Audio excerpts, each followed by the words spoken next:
Manchester trainer Joe Gallagher has taken on a new challenge as the Manchester Evening News' boxing columnist. Joe joins me now. So what's all this about then? I don't know. Peter Spencer, the editor, he phoned me up one day and asked me if I wanted to meet him for a coffee. Met him and he just said I'd like to you to do an article for the Manchester Evening News once a fortnight, once a month. I was quite flattered, really. Obviously there's people like Ricky Hatton he could have asked, people like that. But the fact that he asked me just shows how well the gym's doing well and how well I'm doing with the lads at the moment in Manchester, as it's the forefront of British boxing at the moment. Great stuff. Well, this is the first one. It's gone in today. And the focus is on this picture, isn't it? Well, tell us a bit about that. Well, I was 11 years old then, and the reason why Peter Spence, that first appeared in the MEN in 1980, as well as the Pink, which used to be a Pink then, and all I was just saying, everyone's seen plenty of videotapes of Ricky Hatton as a young kid hitting a bag and stuff. Yeah. And I was just the same dreamy-eyed kid, aged 11 there, meeting Henry Cooper, wanting to be the next big thing, but it just shows you don't know where you end up in the boxing game, do you know what I mean? It takes you all over the world, and who'd thought I'd be so many years later, was it 29 years later then? Got to keep that quiet. Writing a column in the article in the Evening News, do you know what I mean? So. Well, that's it, yeah. I mean, you've met him since as well, I believe. Yeah, that was in the Boxing Writers Awards 2006, where John Murray got the Best Young Boxer in Britain award, and he was there, and I brought the picture with me, and I says, do you remember giving me that award? And he couldn't, but fair play to him, he signed the photo and all that, but it's just amazing, like, I mean. Yeah. Good. Well, the main focus of the article is, of course, about John Murray and a possible showdown with Amir Khan. I mean, do you think this will happen, or is it just something that, you know, you're going to try and push for? Well, I think over the past 18 months, 2 years now, there's been back and forth from both camps, and everyone's saying, oh, Murray's ducking Khan, Khan's ducking Murray.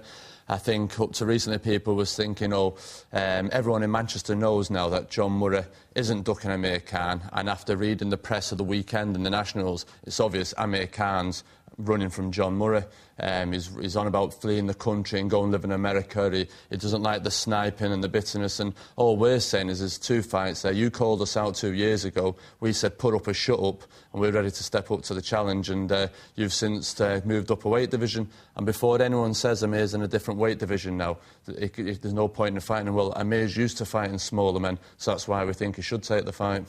OK, interesting. I mean, what have you actually made of him sort of saying that he might actually move abroad, obviously, about the sniping? Because there's one thing ignoring it, but moving across to America, it's quite a different thing. It's quite a massive step for him. I don't know. Amir's always been the British media darling since the Olympic Games, and it's a fantastic achievement. 17 years old. As you see, Joe Murray, John's brother, tried it and didn't succeed, but it was a great achievement for Amir, and he's been the British media darling. I think maybe he's had a bit of negative press recently, and he's had a criticism within the trade about the easy route that he's took to the top, to the title, and I just think to myself, God, Amir, you can't be having your ego bruised that easily. Do you understand? You're in a hard knock sport, and at the end of the day, you've got to stand your ground. And there's one thing I say, you won't see John Murray running out of Manchester for Amir Khan. Do you know what I mean? You stand your ground in your fight, and all we're saying is let's get it on at the MEN and give everyone what they want. You don't need to go to America.